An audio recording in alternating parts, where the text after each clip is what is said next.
The heart of big potential is the concept of the seeds. These are the umbrella categories, the umbrella traits that we find that people with big potential seem to manifest within their lives.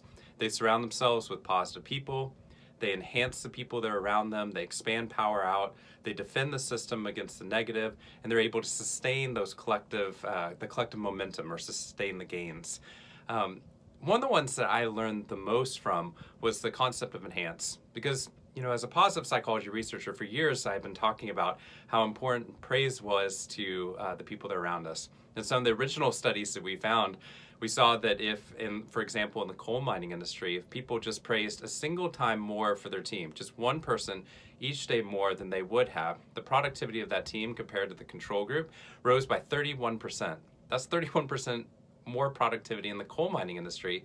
I wonder how much more, a few more pieces of praise over the course of the year could actually have upon the system itself. So what we're looking for are ways in which we can enhance the ecosystem of potential around us. And in doing so, it raises the height of our potential as well. Because what we're finding is it's so much easier for you to be positive when you're surrounded by other people who are positive as well. And the more that they're positive, the easier it is for you to make that choice, and you get that virtuous cycle that I write about.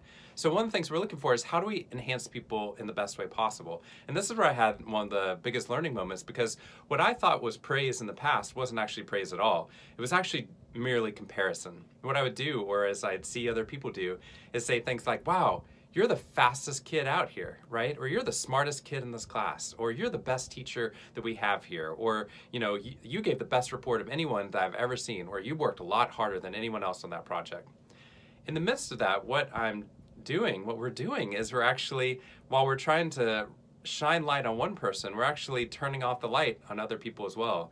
After a while, one of the worst compliments I felt like I would get after a talk is, you're the best speaker, which, when and if it ever happened, at first I loved it because I needed that ego boost. But after a while, sometimes I'd be standing next to other speakers, and while they were pushing me up, they were diminishing them. And most of the time, I'm not going to be the best speaker. So now that comment actually unbalances me, because now I'm starting to feel like that the system of success is one that's zero sum. That if I'm speaking better, is coming at the cost of somebody else who's constantly getting compared to me.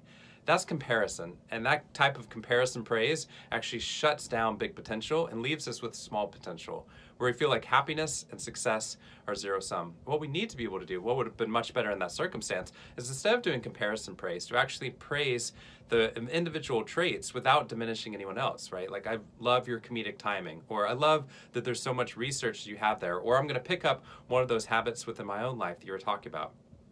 What you get there is lifting up somebody else without diminishing the other people that are there. And why I think that this is so crucial is that we need to change the way that we're actually thinking about praise. It doesn't have to just be shown at the top of the pyramid. I go to all these conferences, these sales conferences, where they have, at some point, it's like it's a mandatory activity, that at some point they take their best salespeople and they march them up on stage to show everyone else how amazing these salespeople are. And while they show the top 1%, the 99% of the sales force is sitting in the audience bored or on their phones, or jealous, or envious, or upset, or thinking about how they should have made more that year, but somebody else got it even though they were in an easier market. So what happens in those moments is you're not lifting people up. You're actually diminishing the majority of your ecosystem of potential. And the entire success of the company is related to not only the 1%, but the 99% as well. So a much better way would actually be to praise the base. If you think about it, the top is already getting the reward. So they're already getting a piece of praise. So if a kid scores a goal in a soccer game, they're already getting a reward. They just scored a goal. They know how great that is. People are cheering for them. But what would be great is we take each of those individual moments where somebody's done something outstanding within the ecosystem of potential, and then we praise the base that led to it. So for example, praising the mom who got us to go out and practice in the rain when we didn't even want to go out that day, and then the kid scores a goal. Or the sibling who's there cheering every single Saturday for that kid, who was there cheering them on. It's an opportunity to be like, wow, I'm so grateful and so amazed that you're constantly out here praising them and causing them to do so well. So in that moment, you're getting not only the people who are at the top that are being praised, but actually the entire system. Now, this isn't weakening our praise. I'm not talking about being inauthentic, right? I'm not saying you get a participation trophy. I'm saying praise the people that got us there. For example, for those salespeople, Instead of bringing out the top salespeople and letting them go on the retreat, what they should be doing if they really want to be the top salespeople again next year, what they should be doing is they should be inviting the person who got them there, the person who provided the most support. Because when you do that, maybe it's a secretary, or maybe it's somebody who was in the support office, or maybe it was somebody who was in distribution that got them there. Looking for those people that might not receive the praise normally and finding a way to lift them up makes not only that person who is going to be praised in the first place more successful, but the entire ecosystem of potential rises because that person's encouraged and they keep doing the same behavior that kept getting people to be successful as well. So look around. Look at the praise you're actually giving. See if it's comparison praise and stop that. Stop the comparison praise and find things to praise that don't actually put other people down, that lift people up within the system. Then find a way to praise the base. So what we found was, so previously my wife and I had done research where we found that we found that 31% of people at organizations, 31% of them are optimists, but not expressive of it at work. That means a third of the people that you work with that seem really, really neutral are actually closet optimists. They would actually be optimistic if we gave them license to be so within that group. When we praise people, when we talk about things we're grateful for in the midst of the challenges we're experiencing, we give license for those people to actually be activated, to become optimists, helping move that ball forward as well.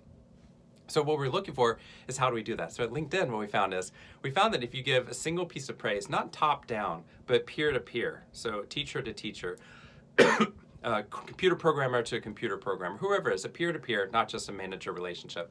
We found that if you got one piece of peer to peer praise over the course of the year, actually not too much effect occurs within the system. 2 pieces, still not too much effect. 3 touch points of praise, 3+ touch points of praise over the course of the year, peer-to-peer praise, turns out the retention rate went from 80% to 94% for the new hires. Same building, same pay, same resources, just more praise. And they were able to keep 14% of more of those people that they wanted to. That's amazing and incredibly powerful. They were thrilled about it because they know the cost of retention. But what I got really excited about is turns out at 4 touch points of praise, if somebody receives 4 touch points of praise within this peer-to-peer praise system, it turns out that they stop being praise recipients and they actually become praise providers. They double the amount of praise that comes in after 4. So what happens is you actually start to get praise providers within the system that create an entire system, a culture of praise. And that is what we're looking for.